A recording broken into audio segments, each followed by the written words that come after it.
Hello guys, it's Sam95 here back with another video. Merry Christmas to all, and in today's video, you're going to be taking a look at the Hornby Railroad Mallard DCC equipped with TTS sound. I'm really excited about this locomotive. I've always wanted a Mallard, and here in the US, it is hard to get European locomotives, so as someone who is primarily interested in European steam locomotives, this is definitely something very exciting for me. So yeah, standard Hornby Railroad box. Just on the end, it does say the specifications, but it does not have a history of Mallard anywhere on the box. Hopefully it does have something inside. So, without further ado, let's open this up. Now, as I struggle to open a very standard box, the RRP for this model, as it is currently on Amazon, is I believe around about $150 to $200, which for a DCC equipped Hornby model in the US, that is really not bad. Alrighty, here it is. So, first off, moving them all to the side, we have two pieces of paperwork. The Class A4 Railroad telling us about this model, and then the decoder instructions. Still nothing about the actual locomotive anywhere. In the instructions, it does explain how to install couplings,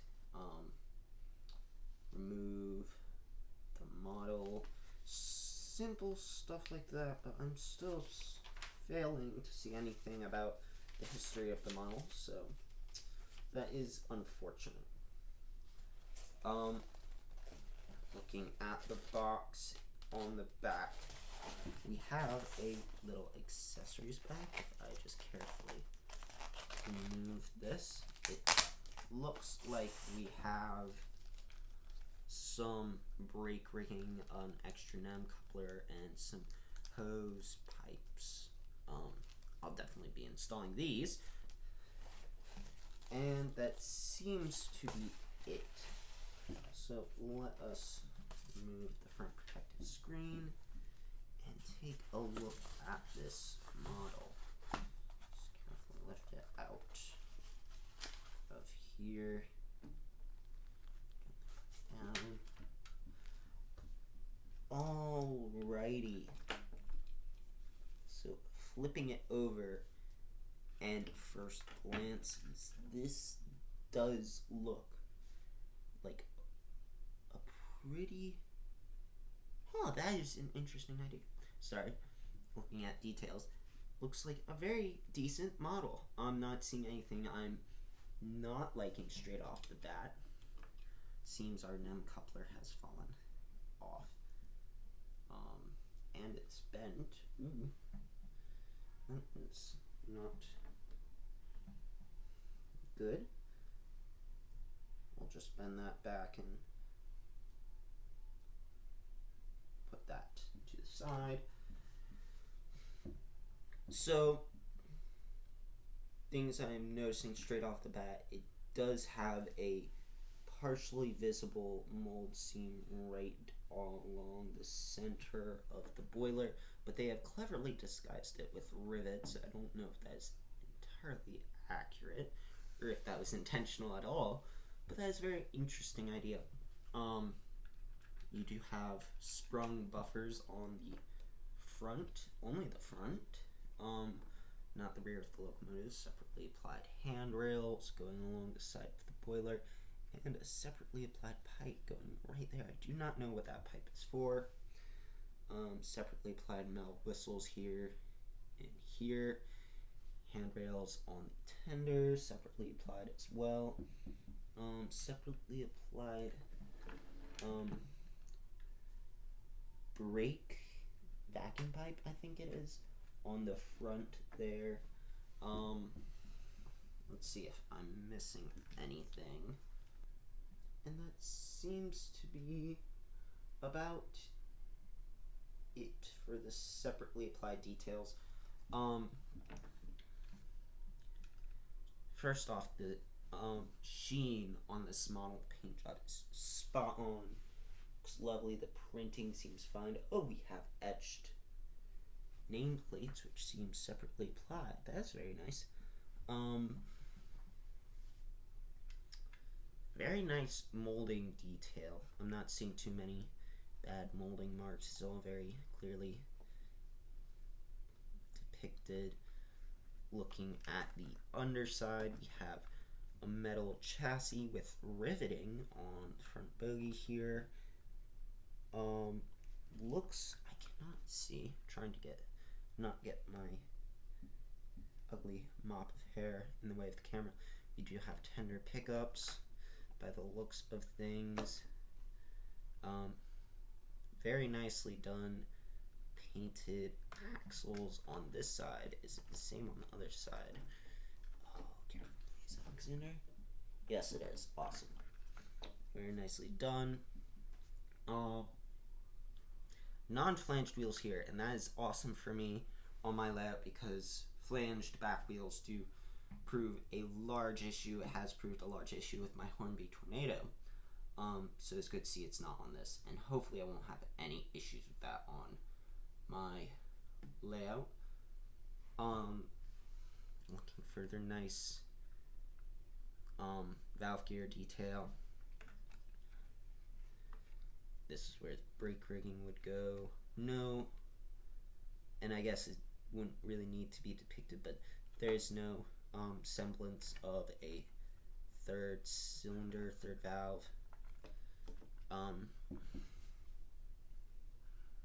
Anywhere, which is a bit of a shame, but it is quite fine, though it's not to be expected entirely. And yes, overall this model looks really high quality, really nice. Still have yet to test the running or the sounds, but it does so far seem really good. I'm really happy with the detail.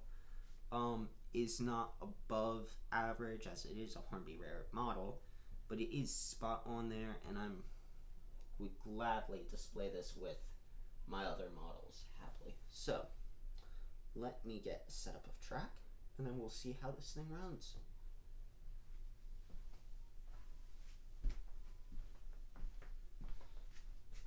Alrighty, so I've set up a small bit of test track here, and let's boot up my controller and see first off how the sounds are.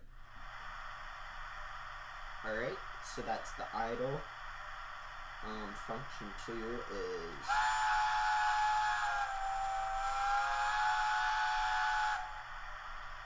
okay, so the sounds are a bit jittery.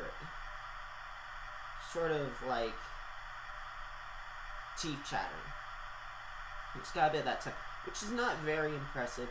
The sound quality is still very good. Let's try function 3. Such an iconic whistle. That's function 4, function 5. Coach is clattering. Wheel slip is function 6. 7 is coal shoveling.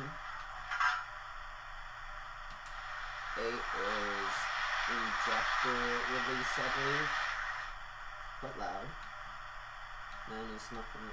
10 is nothing. We do not have any boiler lights or any lights anywhere on the model. So, alrighty. So let's turn off the sound so I can be heard.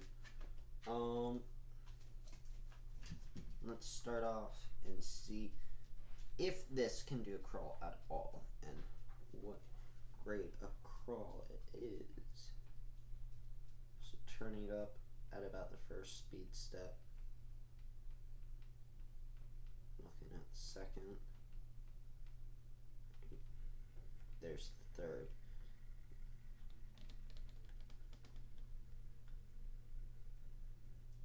Alright, so it's about 3 speed steps in and it kicks into crawl. Not a very slow crawl. Let's try it in reverse.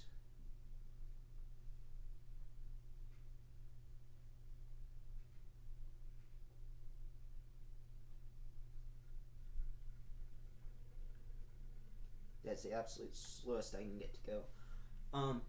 Not a bad crawl. There's definitely some cogging. You can hear it too, but it is nice and slow and very controlled and seems very consistent. It's not speeding up and slowing down. And yeah, it is obviously not running, so crawl could probably be better. Let's see what type of speed it has.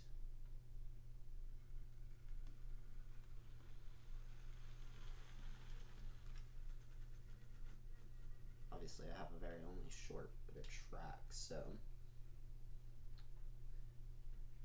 once it gets up to speed, it does seem very decent and smooth.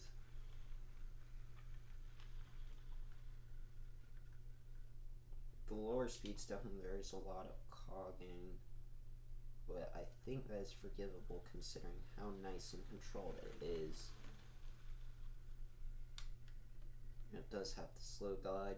So yeah, so far very promising results. I'm going to get this run in just a simple circle of track, 50% speed both directions for about an hour, 30 minutes, and I'll see you after that. Alright, so we are back from the running session, running in, and I will say at the beginning of the running session I did hear some clicking, sounded like something was caught, there was a pop, and then everything seemed to smooth out. I don't know what that was, but everything seems fine, so I'm not going to investigate it. So let us see how the crawl is now.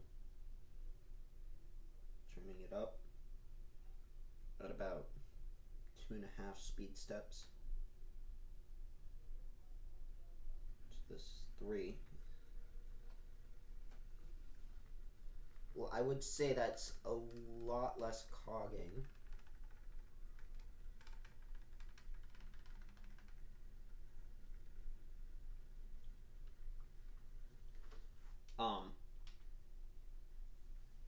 But to be honest, it still is not a very impressive crawl, or as impressive as some other models.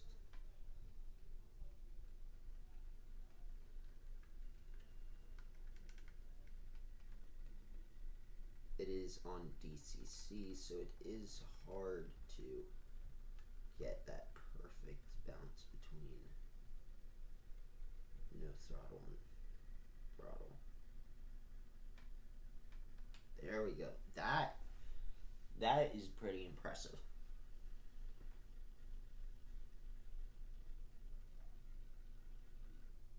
Alright, so it's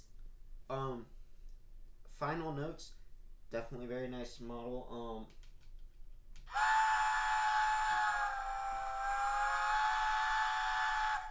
Has some great realistic sound effects.